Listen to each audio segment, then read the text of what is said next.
Avec vous sur Sud Radio pour le 10h midi. Les cyclistes sont-ils des chauffards? Le ton est donné. On va en parler ce matin avec Jean-Sébastien Cattier. Bonjour, vous êtes président de Paris en Selle. Notre débat concerne évidemment toutes les grandes villes où les vélos sont de plus en plus nombreux. Et Pierre Chasseret, bonjour. Bonjour Pierre, vous êtes délégué général de 40 millions d'automobilistes. Évidemment, nos auditeurs sur Sud Radio vous connaissent bien puisqu'on vous retrouve aux côtés de Sud Radio tous les samedis matins pour Ça roule. Les vélos, donc l'usage du vélo a bondi de près de 30%. Et c'est vrai que depuis quelques temps, d'ailleurs, il y a une campagne qui a été destinée aux cyclistes. On voit qu'il y a un certain nombre de choses qui ne fonctionne pas, que les vélos, les cyclistes, les automobilistes et les piétons ont parfois du mal à cohabiter ensemble. Alors Jean-Sébastien Cattier, est-ce que vous êtes d'accord avec ça ? On ne peut pas nier le fait qu'effectivement, avec la multiplication presque par 2 du nombre de cyclistes, on voit d'un seul coup beaucoup de comportements qu'on ne voyait pas beaucoup avant, parce que finalement les cyclistes étaient beaucoup moins visibles. Donc d'un seul coup, effectivement, on se rend compte qu'ils ont besoin un peu d'un espace, que quand ils traversent, ils ne peuvent pas traverser avec les piétons, pas avec les voitures, et que du coup, le temps que ça s'organise, effectivement, il y a des comportements qui sont pas bons et dont certains sont inadmissibles. Quand je vois des cyclistes griller la priorité à des piétons, je trouve ça moi aussi inadmissible. Après, c'est vrai qu'en ville, il y a beaucoup de tensions pour tout le monde. Les piétons sont pressés, les automobilistes sont pressés, les cyclistes sont pressés, tout le monde est pressé. Et du coup, effectivement, ça se concrétise par un certain nombre de conflits nouveaux par rapport à ce qu'on connaissait jusqu'à maintenant. Oui. Alors, Pierre Chasseret. Oui, je suis plutôt d'accord avec ce constat. C'est une réalité. Moi, je habite en campagne. Donc, quand je fais du vélo, j'ai pas de souci. La cohabitation voiture-vélo, elle se passe globalement très bien, même si je peux, de temps à autre, regretter que certains automobilistes ne respectent pas le fameux 1,50 m minimum lorsqu'ils dépassent un je ne sais pas vélo. Ce qui se passe. Ensuite, il y a le problème de la ville. Là, le problème de la ville, c'est une émergence. Le vélo en ville, c'est l'émergence de dangers nouveaux pour les usagers, que ce soit automobilistes comme cyclistes. Et là, ça devient ingérable. Il y a même actuellement des villes qui sont obligées de passer à la verbalisation du cycliste parce que ça commence à devenir du n'importe quoi. La cohabitation ne prend pas parce que je pense que politiquement, on a opposé les styles. On a mis d'un côté les vélos, de l'autre côté les autos. Et tout cela ne s'entend pas parce que politiquement, malheureusement, on crée une division entre les usagers. Oui, créer une division entre les usagers, vous êtes d'accord avec ça ? Non, pas tout à fait, parce que je ne pense pas que ce soit une division politique, c'est une division technique, c'est-à-dire qu'en fait, les vélos, jusqu'à maintenant, ils n'avaient aucune infrastructure, donc effectivement, là, il y en a beaucoup, il y a des endroits où c'est bien organisé, là, juste à côté, sur la voie Georges Pompidou, rue de Rivoli, boulevard de Sébastopol, il y a des voies vélos qui sont larges, qui sont bien faites, et où du coup, ça se passe plutôt bien vis-à-vis des automobilistes, et en fait, les endroits où il y a beaucoup de conflits, c'est des endroits où les infrastructures pour les vélos sont anciennes, voire où il y en a pas du tout, et du coup effectivement les vélos ils essayent de passer un peu comme ils peuvent, et effectivement du coup il y en a un peu dans tous les sens, et donc mais c'est pas un choix, le choix politique, c'est le choix de faire de développer la place du vélo, qui est, je pense, un choix cohérent pour des villes denses dans lesquelles on peut pas envisager qu'il y ait 10 millions de personnes à Paris par exemple qui se déplacent en voiture, c'est juste pas possible en termes d'espace, et donc de faire le choix du vélo et de développer le vélo, effectivement ça passe par des infrastructures supplémentaires qui vont organiser les flux, et puis plus il y aura de vélo, plus ça va se calmer. Vous avez vu la semaine dernière les gens qui sont un petit peu opposés, qui sont très opposés à la politique d'Anne Hidalgo, ont pris un malin plaisir à montrer la rue de Rivoli où il y avait 0 vélo. Ce matin, moi je suis venue en voiture, parce que je suis une banlieusarde, donc c'est vrai que quand Anne Hidalgo nous dit il est inimaginable aujourd'hui de traverser Paris en voiture, oui je l'entends, sauf que moi je n'irai plus dans les commerces du centre-ville. Je pense que ça va être le cas dans des grandes villes, mais ce matin il y avait 2 vélos sur la voie Georges Pompidou. Vous parlez de cette voie Georges Pompidou, il pleuvait ce matin tôt à Paris, donc c'est vrai Alors Pierre Chasseret, je vous ai coupé la parole. Ce que ne reconnaissent pas les cyclistes, c'est qu'il y a une saisonnalité dans l'usage. Quand il fait beau, on a des vélos. Quand il fait pas beau, quand il pleut, il y en a moins. Et on met en place des infrastructures qui vont être pérennisées tout le temps, hiver comme été, alors qu'on va avoir des mouvements pro-vélo qui vont réussir à se développer sur les moments où ça se passe bien, il fait beau et ça touche toute une... On a un petit peu de mal avec Pierre. Et je suis On a un petit peu de mal avec votre liaison, on va essayer d'arranger ça. Et sur les incivilités, sur le comportement, je prends mon exemple personnel, mais qui est aussi celui, je pense, de pas mal de gens. On a vu des cyclistes griller des feux, ça c'est très courant, et on a un peu un sentiment d'impunité. Je ne sais pas si vous vous souvenez, si vous avez entendu Fabrice Lucchini il y a 10 jours dans C'est à vous, qui disait avant le cycliste c'est quand même le gars gentil qui veut pas polluer, et en fait sont devenus des gens assez agressifs. Moi je me suis fait taper sur ma voiture à un moment où j'étais arrêtée au bord d'un trottoir en me disant allez on bouge maintenant, et je gênais personne.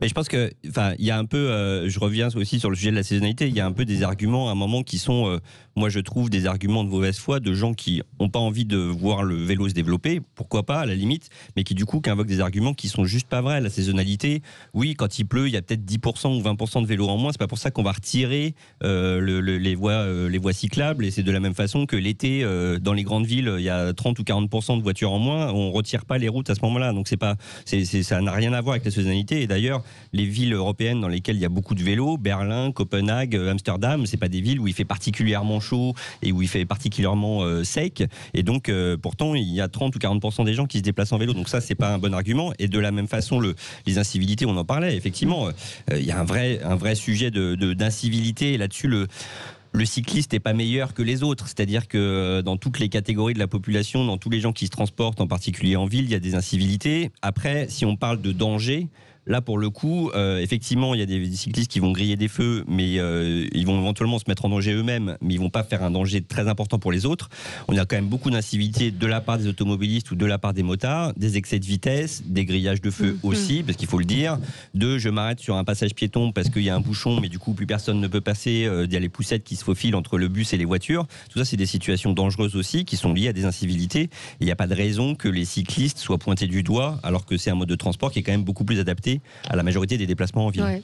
Pierre Chasseret ? Non, on ne peut pas dire ça. C'est pas adapté à la majorité. Il faut arrêter. Et c'est pas parce qu'on a une population qui peut se permettre d'être à vélo qu'on doit tordre le bras à ceux qui ne peuvent pas. En supprimant les infrastructures liées à la mobilité auto, il faut entendre qu'on crée des bouchons, des embouteillages. C'est pas agréable pour les riverains. Ça donne une sensation du plus de voitures, alors que, bon, prenez l'exemple de Paris, mais on pourrait prendre d'autres villes. Oui. Paris, chaque année, il y a 4% de voitures en moins. Tous les ans, 4% de voitures en moins. Et tous les ans, plus de bouchons. Oui. Alors, mais c'est fait pour. La maire de Paris. C'est fait pour, Pierre Chasseret.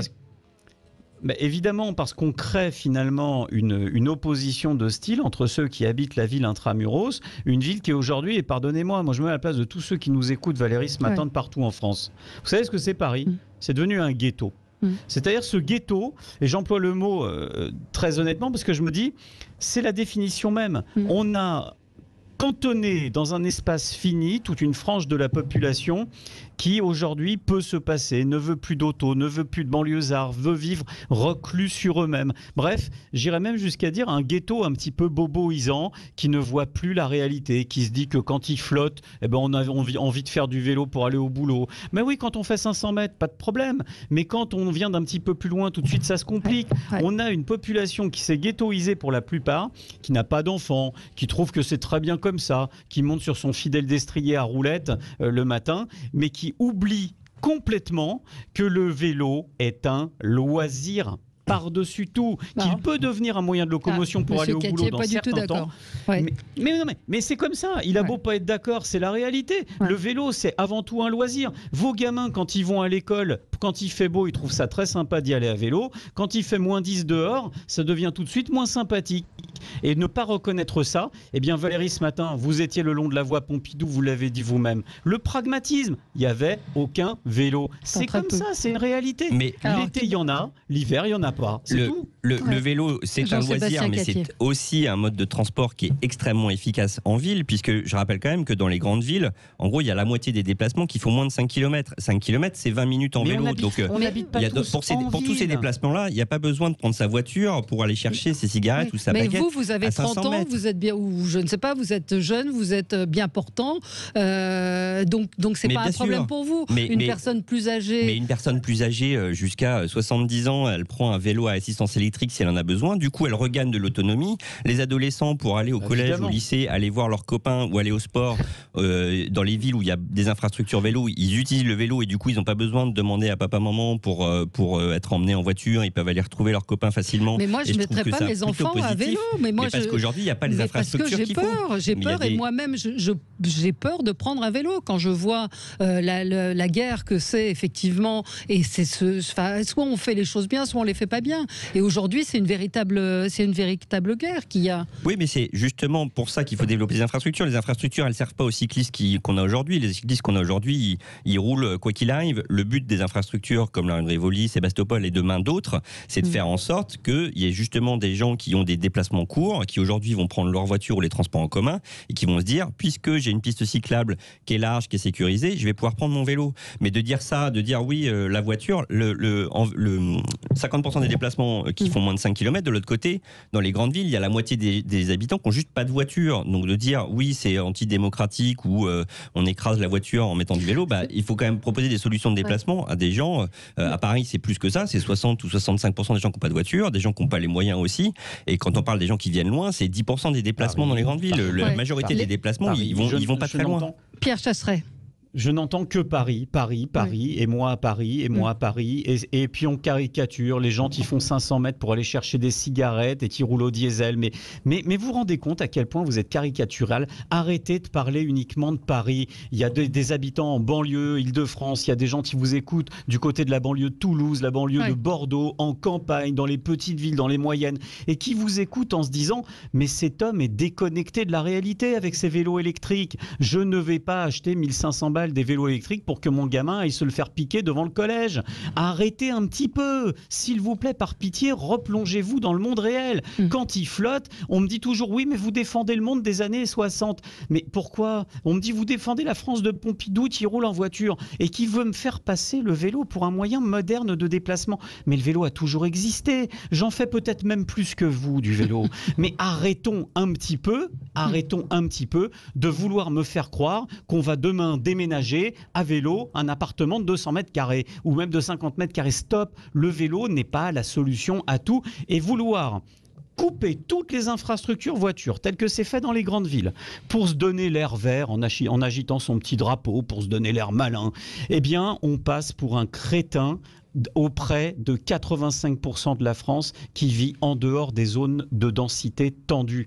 Alors certes, il faut créer des aménagements à vélo, on est tous d'accord, c'est bien les aménagements à vélo, il faut les faire. Moi je les pousse avec mon association et à titre personnel. Mais en revanche, arrêtons de vouloir systématiquement me dire que le vélo est une alternative à la voiture. Le vélo est une alternative à la trottinette, c'est une alternative à ses pieds, c'est une alternative à beaucoup de choses, mais ce n'est pas une alternative à la voiture. Je ne mettrai pas mes gamins avec les valises sur ma bagnole. Quelques réactions de nos auditeurs qui sont piétons pour la plupart. Anne nous dit les cyclistes sont devenus des chauffards. Quand une piste cyclable traverse un passage piéton, le cycliste prend toujours la priorité, même au feu rouge, c'est insupportable. Et que dire de la rue de Vaugirard, ça c'est à Paris, qui est effectivement assez, je ne sais pas si vous êtes allé, qui est assez étonnante, où vous avez une voie de bus, une voie de voiture, une voie avec des places de livraison et la voie cycliste derrière. Donc si vous sortez ou vous descendez d'un taxi, vous vous retrouvez à devoir enjamber la voie les cyclistes. Qu'est-ce qu'on a comme réaction? On sacrifie les piétons en faveur des cyclistes, on se fait klaxonner en permanence. Le problème, nous dit Gilles, c'est si vous balancez un cycliste, vous avez tort. Le cycliste est protégé par le code de la route, a démontré qu'il s'est jeté sous sa voiture. Je suis cycliste et vice-président d'un club, donc pas anticycliste. Voilà, vous n'arriverez pas à faire admettre à un pro vélo que les cyclistes se comportent mal. Donc voilà, c'est des réactions. Moi, je suis prête à lire les pro cyclistes. C'est vrai que les banlieusards en voiture respectent les limitations de vitesse en centre-ville. On en parle des incivilités des banlieusards ouvriers qui viennent dans les centres, qui se garent n'importe où. J'habite en centre-ville, je vote et paie des impôts locaux à Bordeaux et donc pas les banlieusards en voiture. Donc voilà, c'est un type de réaction qu'on peut avoir. Vous vouliez peut-être répondre à Pierre Chasseret. En fait, il y a deux choses. Bon, sur les incivilités, on en a parlé. Je veux bien reconnaître qu'il y a des comportements qui ne sont pas admissibles de la part des cyclistes, mais je suis assez confiant sur le fait qu'ils vont se réguler progressivement. Mais après, il y a un choix qui est un choix, je pense, effectivement politique, mais qui est important de dire, en centre-ville, et c'est pas lié à Paris, c'est valable dans toutes les villes, les gens n'ont plus envie d'avoir des bagnoles partout. Il y a eu un sondage récemment de l'Ipsos, je crois, qui disait qu'en fait, il y avait plus de 60% des habitants des villes de plus de 100 000 habitants, IFOP, pardon, donc plus de 60% des habitants des villes de plus de 100 000 habitants, donc ça fait quand même déjà un paquet de monde qui étaient d'accord pour réduire la place de la voiture, et plus de 80% qui étaient d'accord pour améliorer les infrastructures cyclables. Donc c'est pas un truc de bobo, enfin d'être voilà, dès qu'on dit on va développer le vélo, on nous traite de bobo et de déconnecter de la réalité. Je trouve ça assez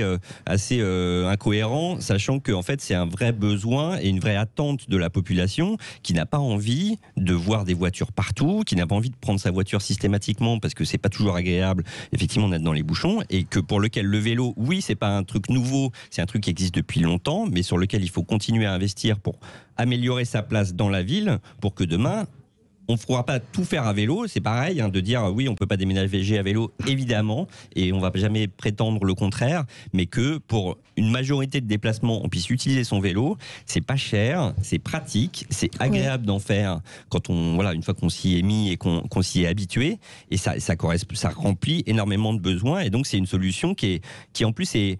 On parle souvent, le Pierre Chasseret parle de politique anti-voiture. Pour moi, c'est une politique pro-riverain, c'est-à-dire que, ou pro-habitant des centres-villes. C'est-à-dire qu'effectivement, le fait de réduire la place de la voiture, on retrouve de la qualité de vie, on enlève du bruit, on enlève du danger. Donc c'est un peu contradictoire. Vous êtes en train de dire finalement, on va se retrouver entre nous qui avons la chance d'habiter au centre des grandes villes, donc des appartements assez chers, donc des bobos. Moi, je sais que je n'irai plus dans Paris. Je le dis très clairement, je n'irai plus dans le centre de Paris. Je ne peux pas aller à l'est de Paris. Ça veut dire que je n'irai pas consommer dans ces magasins. Je ne veux plus aller dans Paris. Le fait de réduire la place de la voiture ne veut pas dire qu'on ne peut plus y venir du tout. Il y a quand même des moyens, soit des transports en commun, soit on peut se garer à distance et puis marcher pour profiter d'un espace qui est quand même amélioré par rapport à ce qu'il était auparavant. Après, encore une fois, c'est une attente des habitants aussi des villes, et je trouve ça parfois un peu surprenant de dire des gens qui habitent en banlieue pour avoir plus de place, pour avoir un jardin, ce que je peux très bien comprendre, dire bah oui, mais je veux pouvoir continuer à venir au centre de la ville, en plein centre, avec ma voiture, parce que j'en ai besoin de temps en temps, et j'ai pas envie de prendre les transports en commun ou un autre moyen de transport. En habitant en plein centre, j'ai envie de dire, moi j'habite effectivement dans un petit appart assez cher, j'ai pas envie forcément d'avoir plus de bagnoles en bas de chez moi. On a un auditeur qui nous dit: j'ai 56 ans, j'habite au 2e étage d'un vieil immeuble à escalier étroit. J'ai essayé d'aller au boulot à vélo pour faire 7 km aller, 7 km retour. J'ai laissé tomber, c'était un vrai cauchemar. C'est ce que nous dit Lionel. Et puis une autre question: pourquoi est-ce qu'ils ne sont jamais sanctionnés, les cyclistes? Ça arrive. C'est après, je pourrais retourner la question en disant pourquoi est-ce que les automobilistes ou les motards ne sont pas jamais, mais ne sont pas assez sanctionnés sur un certain nombre d'infractions. Et c'est pareil pour les cyclistes. La police fait de temps en temps des opérations de verbalisation des cyclistes. Après, quand il y a des comportements dangereux, je trouve ça justifié. Quand c'est pour des choses un peu annexes, du genre avoir écouté de la musique, je suis pas sûr que ce soit la priorité. Mais ça n'empêche pas que les cyclistes sont eux aussi sanctionnés. Pierre Chasseret, on va vers des villes 100% vélo? Non, en fait, il y a un effet de mode, Valérie. C'est-à-dire qu'en ce moment, c'est ça, parce que toutes les villes se disent qu'il faut qu'elles aussi, elles enfourchent leur vélo. D'ailleurs, on voit bien les élus, ils en parlent beaucoup, mais eux-mêmes, on les voit pas sur les vélos. Donc, tout est dit. Non, je pense que tout est résumé dans la phrase de notre invité, qui est du reste très sympathique au demeurant. Mais voilà, il habite un petit appartement très cher et il veut pas de voiture en bas de chez lui. Ben moi, j'ai des enfants, une famille. Et puis j'ai plus les moyens d'habiter au cœur d'une grande ville. Et puis vous savez quoi, Valérie, j'en ai pas envie non plus. Parce que je veux que mes gamins ils puissent respirer, vivre, regarder des lignes d'horizon, du vert. Et tout ça, je l'ai trouvé un petit peu plus loin de Paris. Et pour ça, j'ai besoin d'un truc qui est génial. Ça s'appelle une voiture. Ça fonctionne très bien. Et je lui conseille d'essayer.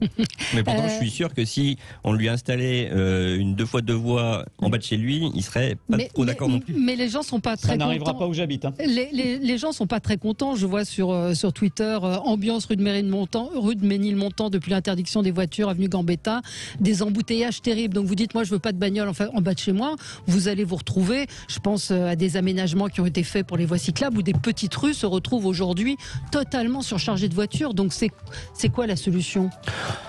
C'est de toute façon un changement, une reconfiguration des villes qui prend du temps. En fait, si on revient un peu en arrière, dans les années 60, 70, on a beaucoup investi sur la voiture. On a construit le périphérique à Paris. Dans les grandes villes aussi, on a construit des voies rapides qui allaient jusqu'au cœur de la ville pour être sûr de pouvoir aller en voiture jusqu'en plein centre, facilement, rapidement, avec des énormes parkings souterrains, etc.